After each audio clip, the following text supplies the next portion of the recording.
Bonjour les amis, j'espère que vous allez bien. Je suis ravi de vous retrouver sur la chaîne pour une nouvelle vidéo.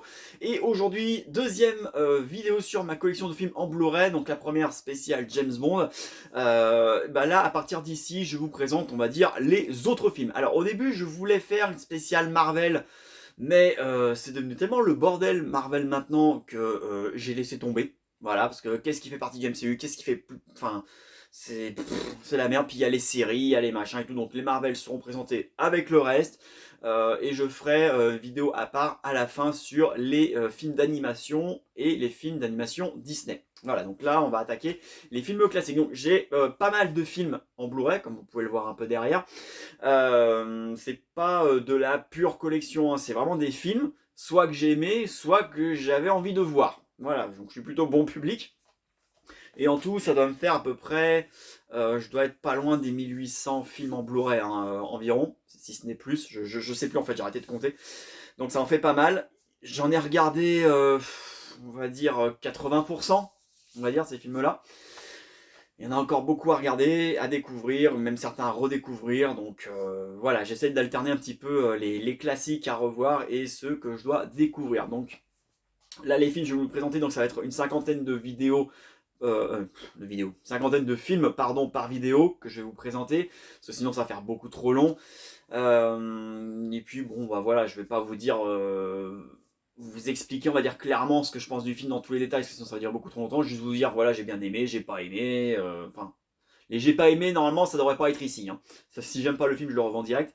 Donc voilà, soit je l'ai vu, soit je l'ai pas vu, et puis à la fin vous me direz vous en commentaire ce que vous pensez des films que je vous ai présentés aujourd'hui. Voilà. Allez, bah, ils sont tous classés par ordre alphabétique. Hein. Donc premier film de ma collection. Un film français, Une chance sur deux avec les regrettés Belmondo et Alain Delon avec également Vanessa Paradis, petite comédie d'action française sortie en 98 que j'ai vu à l'époque au cinéma avec mes parents. Je devais aller voir Titanic, il n'y avait plus de place donc du coup on allait voir Une chance sur deux et franchement c'est plutôt sympa. Voilà. Ensuite, celui-ci, je ne l'ai pas vu par contre, c'est 10 Cloverfield Lane, 10 Cloverfield Lane, hein, on le dit en anglais, mais bon, je suis français, j'ai dit 10.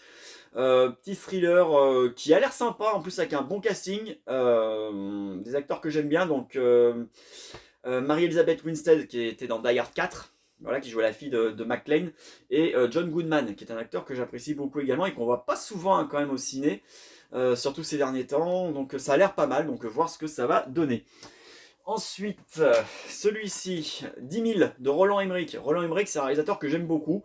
Je crois que j'ai quasiment tous ses films en Blu-ray. Film d'aventure fantastique, voilà, qui a un scénario très simple, mais qui est plutôt sympa à regarder. Voilà, moi j'aime bien ce genre de film divertissant, pas très réaliste, mais divertissant. Moi ça me dérange pas. Ensuite, un film avec Nicolas Cage, 12 heures. Je l'ai pas encore vu celui-ci, il paraît qu'il est pas mal, le scénario a l'air plutôt cool, et c'est réalisé par Simon West, celui qui a fait Les Ailes de l'Enfer, voilà, avec le Nicolas Cage. Donc pourquoi pas.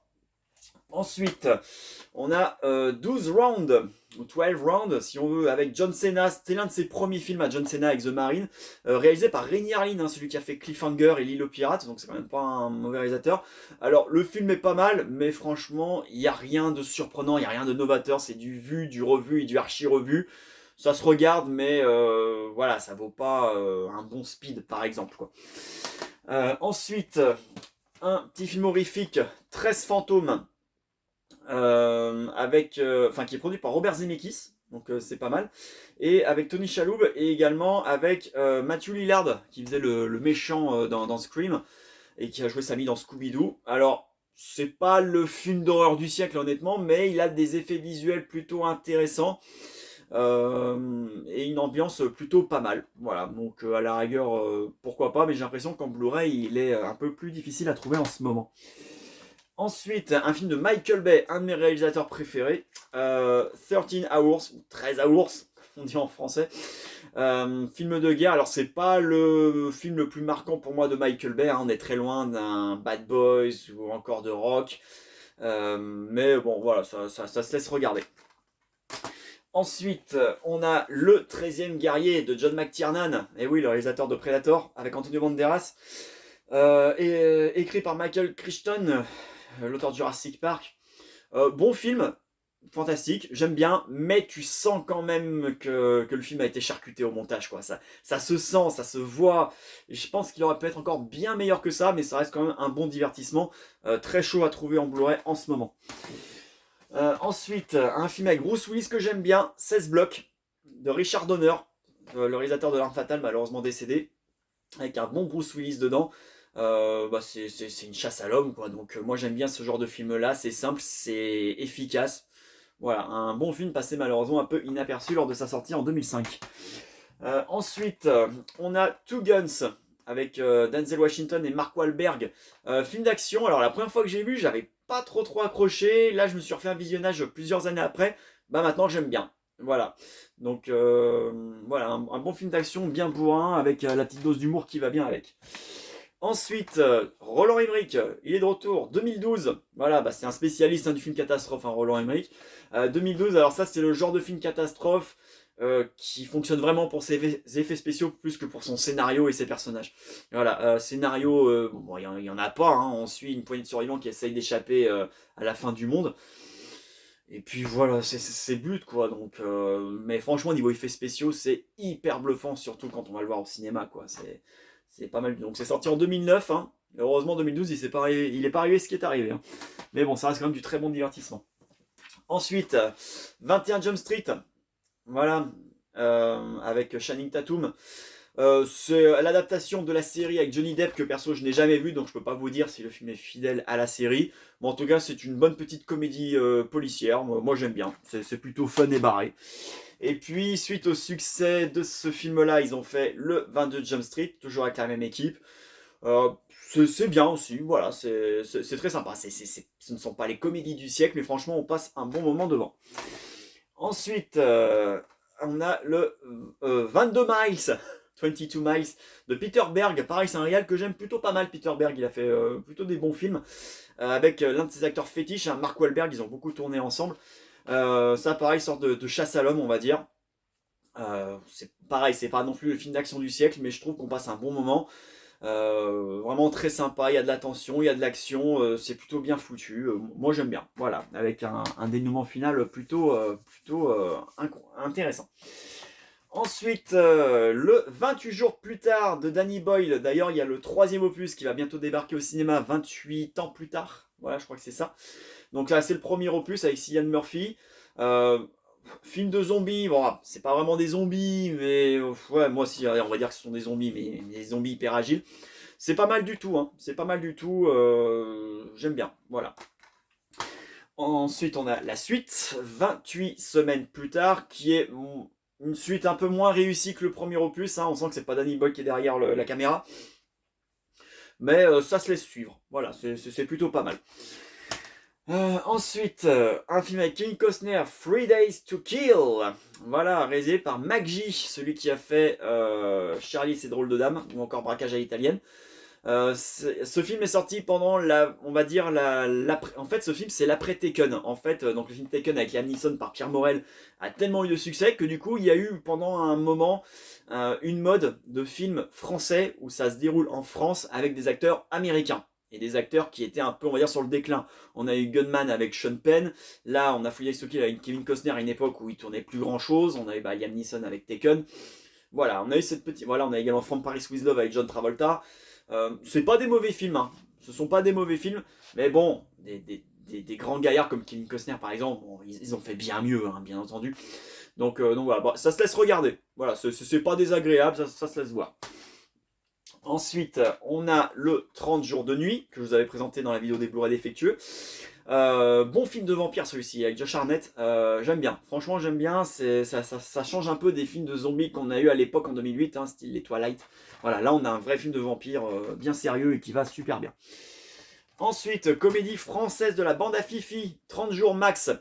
Alors, je vous avoue, les comédies françaises de ces dernières années, j'ai beaucoup de mal. Il n'y en a pas beaucoup que j'aime. Mais les films de la bande à Fifi, franchement, ils sont drôles. Ils m'ont fait marrer. Et ce 30 jours de max, moi, il m'a fait rire. Voilà, j'ai bien aimé. C'est complètement con, mais on se marre bien. Voilà. Et puis, il y a eu une suite, mais celle-ci, je ne l'ai pas vue. 3 jours max. Voilà. Je ne l'ai pas encore regardé. Il paraît que c'est beaucoup moins bien. On verra. Je me ferai mon propre avis. On verra ce que ça va donner. Ensuite, un film de Zack Snyder, 300. avec Gerard Butler, un classique, vous allez me dire. Bah, pourtant, au début, j'aimais pas ce film. Hein. Ah mon Dieu que je l'ai pas aimé. Puis un jour, bon, je l'ai retrouvé dans un cash à 1 euro. J'ai allé, je vais lui redonner une chance et au final, bah, j'ai bien aimé. Donc voilà, c'est des fois comme ça avec le temps, on change, on voit les films d'un œil différent. Voilà, c'est pas. Il y a des films comme ça que j'aimais pas, que maintenant que j'aime bien. Et 300 en fait partie. Ensuite, on a la suite, 300 naissance d'un empire avec un acteur qu'on ne connaît pas. Et il y a surtout Eva Green dedans. Voilà, alors les événements se déroulent quasi en même temps que le premier 300. Voilà. C'est une suite que je trouve correcte, même si elle est moins marquante que le premier opus, c'est sûr, mais je crains pas cette suite. Voilà. Ensuite, un film d'action 355. Voilà, donc c'est une sorte de Jason Bourne au féminin, voilà, avec une équipe de femmes. Alors, oui, vous allez me dire, oh là là, c'est woke, machin et tout. Non, franchement, ça va. Ça va. Franchement, c'est un film d'action qui est plutôt bien foutu, qui est rythmé, qui est bien interprété. Bon, c'est classique, ça n'invente rien. C'est juste fait pour passer un bon moment. Voilà. Moi, je trouve qu'il fonctionne plutôt bien, ce film. Ensuite, un film qui a été détesté par beaucoup de monde. Les 4 Fantastiques, mais la version 2015 de Josh Trank. Alors, ce film à la base était un peu le premier opus d'une saga en fait. Tu sens que c'est vraiment l'épisode de démarrage parce que le film dure 1h40. Bon, il a été très charcuté au montage. Hein, mais sur les 1h40, oui, t'as 1 heure de mise en place de la situation, des pouvoirs des héros et tout. Et puis t'as les 40 dernières minutes où c'est de l'action. Et franchement, ce film, il avait du potentiel honnêtement. Je le déteste pas, je le trouve pas nul. Mais oui, il aurait pu être mieux. Et il aurait dû y avoir une suite. Parce que à la fin, tu dis, bon voilà, ça y est, leurs aventures vont commencer là. Bah non, le film s'est tellement pris un four au box-office que il n'y aura pas de suite. Et c'est dommage parce qu'il y avait quelque chose à en faire. Il y a du potentiel sur ce film-là. Voilà, ça reste mon avis perso, bien entendu. Ensuite, on reste dans les 4 fantastiques avec bien sûr le 4 fantastiques de 2005 de Team Story avec Jessica Alba, Johan Gruffudd. Bon casting hein, pour l'époque avec également notre petit Captain America Chris Evans qui joue ici la torche. Bon, c'est pas le film de super-héros du siècle, il est sorti en même temps que la saga Spider-Man de Sam Raimi, et c'est clair qu'il fait un peu pas le figure, même par rapport aux X-Men, il fait un peu pas le figure, mais c'est un divertissement qui est honnête, voilà. Il a pris un léger petit coup de vieux au niveau des effets spéciaux, mais franchement ça se regarde encore très bien aujourd'hui, voilà, moi je le crains pas. On a la suite, les 4 Fantastiques et le Surfeur d'Argent. Il n'y aura pas de 3ème opus, hein, ça s'arrêtera à celui-ci parce que je crois qu'il n'a pas hyper bien marché au cinéma. Une suite qui est tout à fait correcte, je trouve, dans la même lignée que le premier, hein, ni meilleur ni moins bon. Le casting que je trouve très bien également. Voilà, non, c'est une bonne suite. Ensuite, on a un film avec Keanu Reeves, 47 Ronin. Que perso j'ai bien aimé, hein, un film d'aventure, matinée de fantastique. Plutôt curieux d'avoir vu ce film et comme ça on a un Keanu Reeves qui est parfait et on a de l'action, on a de l'aventure, on a des beaux décors. Franchement je vous le recommande, ce film il n'est pas très très connu, il est très bien. Ensuite, film culte des années 80, le 48 heures. Et oui, 48 heures avec Eddie Murphy et Nick Nolte, franchement, ça pareil, la première fois que j'ai vu, j'avais pas hyper accroché, mais aujourd'hui je me le suis refait lors de leur sortie en Blu-ray, et franchement j'adore. Voilà, c'est du bon petit film policier avec matinée de comédie, du buddy movie comme on appelait à l'époque. Franchement, j'aime bien. Voilà, c'est un classique. Et puis, on a eu une suite sortie en 90, 48 heures de plus, que je trouve bien également. Alors, beaucoup n'aiment pas cette suite. Moi, je la trouve bonne. Voilà, ça fonctionne toujours aussi bien. Le duo fonctionne toujours aussi bien. Toujours réalisé par Walter Hill, qui a fait quand même pas mal de bons films et qui en a produit des très bons aussi. Voilà, un bon buddy movie. Ensuite, un film qui s'appelle 48 heures chrono avec John Cusack. Je ne l'ai pas encore vu celui-ci. Le scénario m'a intéressé, il était dans les bacs à 2 euros en Blu-ray à EasyCash, donc je dis allez on va voir ce que ça va donner. J'ai pas encore l'occasion de regarder, donc du coup je peux pas vous dire si c'est bien. Mais bon, John Cusack c'est plutôt un bon acteur. Je pense pas qu'il a fait beaucoup d'eau, mais en plus le film est produit par Joel Silver. Il a produit pas mal de bons films, donc généralement un film produit par Joel Silver, normalement ça doit pas être un mauvais film. J'ai bien dit normalement. Ensuite, on a le 51e État avec Samuel Jackson et Robert Carlyle, réalisé par Ronnie Yu qui a fait La fiancée de Chucky. Ce film, je l'ai vu il y a très longtemps, j'avais plutôt bien aimé. Et là, il est enfin sorti en Blu-ray. Je me rappelle plus du tout du film, donc je vais me faire un plaisir de le redécouvrir. Je ne sais pas quand, mais je vais me le refaire. Voilà.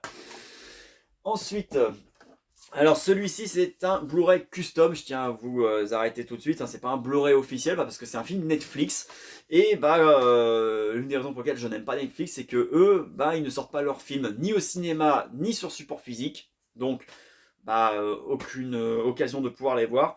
Et du coup, je connais quelques fournisseurs par-ci par-là qui font des films Netflix en Blu-ray bootleg custom, des Blu-ray pirates quoi si vous voulez, des Blu-ray non officiels mais qui font vraiment du boulot de qualité. Le Six Underground, voilà, de Michael Bay avec Ryan Reynolds, un film qui est plutôt pas mal, hein, franchement, c'est pas le meilleur film de Michael Bay, mais j'ai plutôt bien aimé, j'ai vu qu'il était sorti sur Netflix et vu que je n'ai pas Netflix, j'étais dégoûté de pas pouvoir le voir. Et puis je suis tombé par hasard sur différents sites de revente, quelqu'un qui fait des films Netflix en Blu-ray. Et franchement, voilà, il fait les jaquettes, il fait la sérigraphie des disques. Alors les disques, bon c'est du Blu-ray vierge, hein, voilà.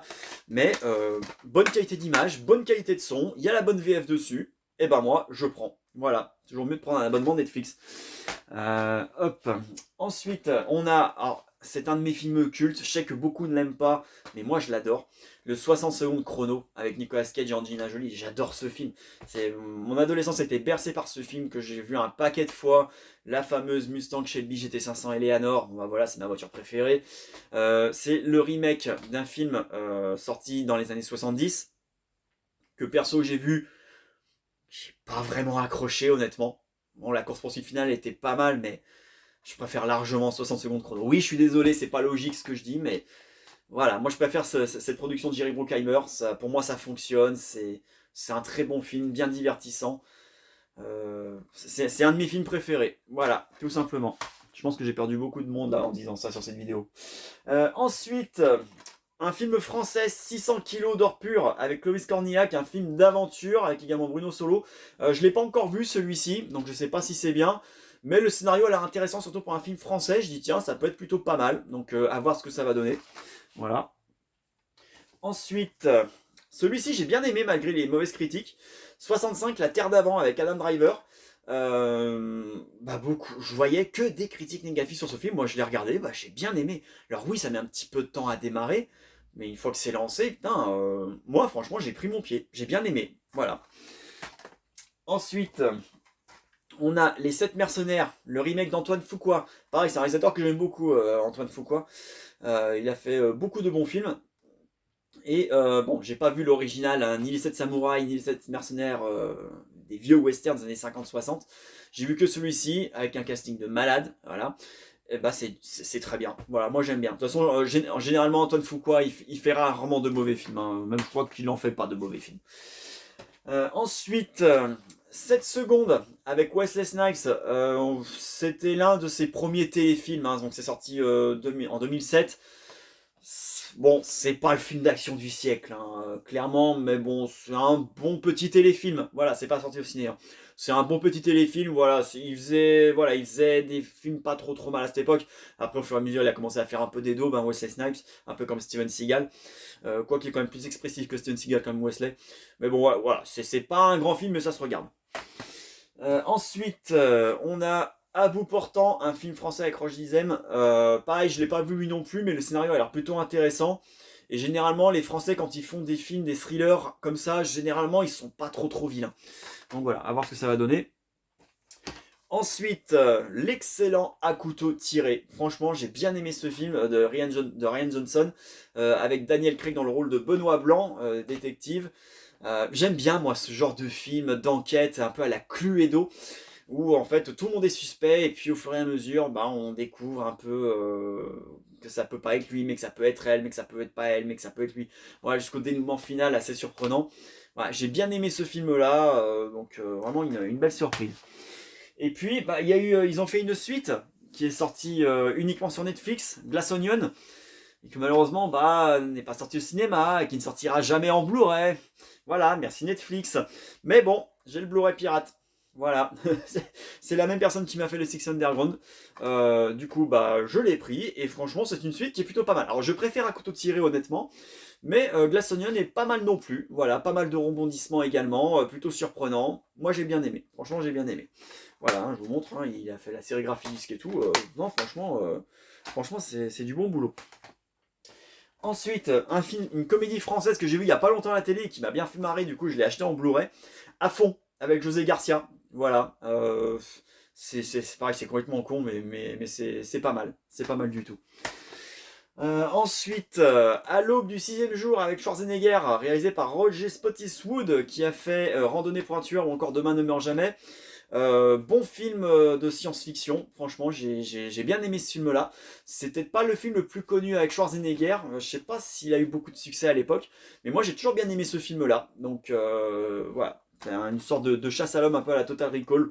Ouais, ça me fait un petit peu penser des fois à Total Recall. Voilà, c'est plutôt pas mal. Ensuite, un film de guerre que je n'ai pas encore vu, en tout cas je m'en rappelle pas, À l'épreuve du feu, avec Denzel Washington et Meg Ryan, sorti en 96, où on voit un Matt Damon très très jeune. Et pour la petite info, si vous cherchez ce film en Blu-ray, évitez la version française comme celle-ci. Hein, parce qu'en fait, le Blu-ray ne contient que la VF québécoise. Si vous voulez le film avec la vraie VF en Blu-ray, et ça existe, vous avez l'import Benelux. Voilà, bon, moi je l'ai pas sur moi là, mais la jaquette est un peu différente. Par contre, le disque, voilà, il est comme ça le disque. On le retrouve à voilà, la petite bande rouge ici, le titre qui n'est pas entièrement en français. Du coup, j'ai mis le disque Benelux dans la jaquette française. Voilà, et c'est la vraie VF qu'il y a dedans. Donc je remercie un ami Marc qui m'a orienté sur ça. J'étais pas au courant, donc bah, très content d'avoir enfin ce film en Blu-ray avec la vraie VF. Ensuite, un classique À la poursuite d'Octobre Rouge avec Sean Connery, réalisé par John McTiernan. Voilà. Donc excellent film. Jack Ryan. Voilà, le fameux Jack Ryan, ici campé par Alec Baldwin, qui sera plus tard campé par Harrison Ford. Donc issu de la saga des romans Tom Clancy. Alors, À la poursuite d'Octobre Rouge, c'est comme 300. Ça fait partie de ces films qu'au début, je n'ai pas aimé. Et après l'avoir revu, je me dis, ah mais en fait, il est bien ce film. Voilà, mais pour ça j'étais surpris. John McTiernan, Sean Connery, je me dis comment ça se fait que j'aime pas. Et voilà, un revisionnage quelques années après, maintenant j'aime le film. Donc voilà, c'est un classique. Ensuite, pareil, un classique du film d'aventure, À la poursuite du diamant vert de Robert Zemeckis avec Michael Douglas, très bon film d'aventure. J'aime beaucoup avec ce qu'il faut d'humour, d'action, de romance. Bref, les années 80 quoi les amis, ça c'est du classique à voir et à revoir absolument. Et puis une suite est sortie un an plus tard, Le Diamant du Nil. Ce n'est plus Robert Zemeckis, hein, mais Lewis Teague qui l'a sorti, celui qui a fait l'excellent Navy Seals. Suite beaucoup moins réussie, hein, beaucoup moins réussie, avec certains effets visuels qui font vraiment très très mal aux yeux. Bon après c'est les années 80, c'est peut-être ça aussi. Mais ouais, c'est pas un mauvais film d'aventure, c'est plutôt divertissant, mais on est très très loin de la qualité de La poursuite du diamant vert. En tout cas, ça reste mon avis personnel. Et puis il n'y a pas eu de suite surtout. Voilà. Ensuite, le film suivant, pareil, ne vous excitez pas, c'est un bootleg parce qu'il n'existe pas en Blu-ray officiel. À toute épreuve de John Woo avec Chow Yun-fat. Voilà. Alors, ce film, je ne l'ai jamais vu, mais on me l'a chaudement recommandé.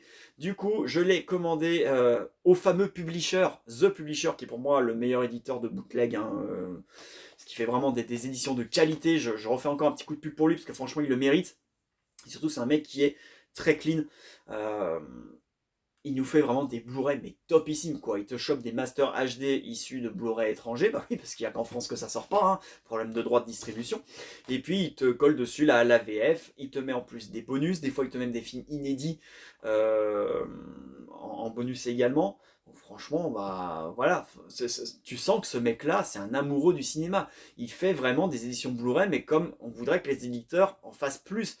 Puisque bah, tu as beaucoup d'éditeurs qui te sortent les films en Blu-ray certes, mais qui te mettent un master HD tout juste correct, la bande son, ils te mettent le Dolby Digital du DVD, et des bonus, bah, des fois, t'as que dalle. Voilà, lui, bah, il te met du bon son, il te met une belle qualité d'image, et il te met des bonus. Voilà, franchement, il faut que ce mec-là devienne un éditeur professionnel et qui récupère les droits des films oubliés. Voilà, voilà, il fait vraiment des très très belles jaquettes, quoi. Enfin, et puis même la sérigraphie des disques est vraiment très très sympa. Donc, bon, voilà, donc À toute épreuve fait partie des films de Publisher. Voilà. Très très bon éditeur et qui fait vraiment. J'ai hâte de découvrir ce À toute épreuve qui m'a l'air vraiment très très sympa. Ensuite, on a Avif avec Jodie Foster. Voilà, un film, on va dire, une sorte de justicier dans la ville version féminin, hein, si vous voulez, qui est plutôt pas mal. Ensuite, on a le AI, intelligence artificielle de Steven Spielberg. Bon, c'est clairement pas le meilleur film de Spielberg, hein, très très loin de ça. On sent quand même que c'est Stanley Kubrick, hein, qui aura dû faire ce film-là. Clairement, c'est du style Kubrick. Je crois d'ailleurs même qu'il l'a fait en hommage à Stanley Kubrick, hein, ce film-là, parce que je crois qu'à la base, Kubrick devait le faire, mais vu qu'il est mort, c'est Spielberg qui a récupéré le bébé. Et il l'a fait comme Kubrick aurait voulu le faire, je pense. Bon, c'est pas un mauvais film en soi, hein, mais c'est clairement pas le meilleur Spielberg. Voilà, mais il se laisse quand même regarder. C'est un film qui divise un peu les fans de Steven, hein, quand même. Voilà, bon, moi je l'ai trouvé correct. Un film plutôt émouvant quand même. Voilà.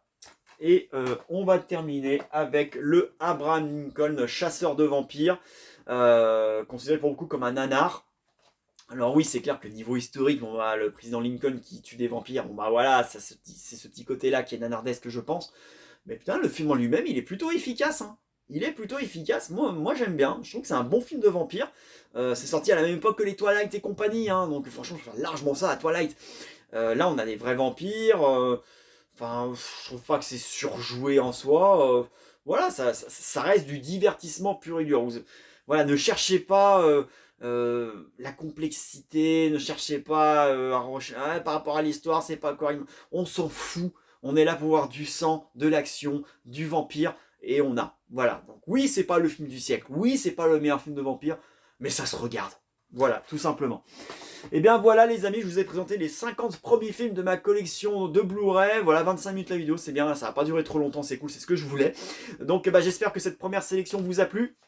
Si c'est le cas, n'hésitez pas à mettre le petit pouce bleu sous la vidéo, ça me ferait super plaisir. Et surtout, n'hésitez pas à me mettre en commentaire les films que je vous ai présentés, si vous les connaissez ou pas, ce que vous en pensez. Voilà, votre avis m'intéresse, hein. Moi, je suis curieux de voir un petit peu les avis de tout le monde, chacun ses goûts, bien entendu, il faut que ça reste bien sûr très correct et poli et courtois, bien entendu, hein. Sinon, bah, c'est sucré, hein, le commentaire, désolé, mais c'est comme ça.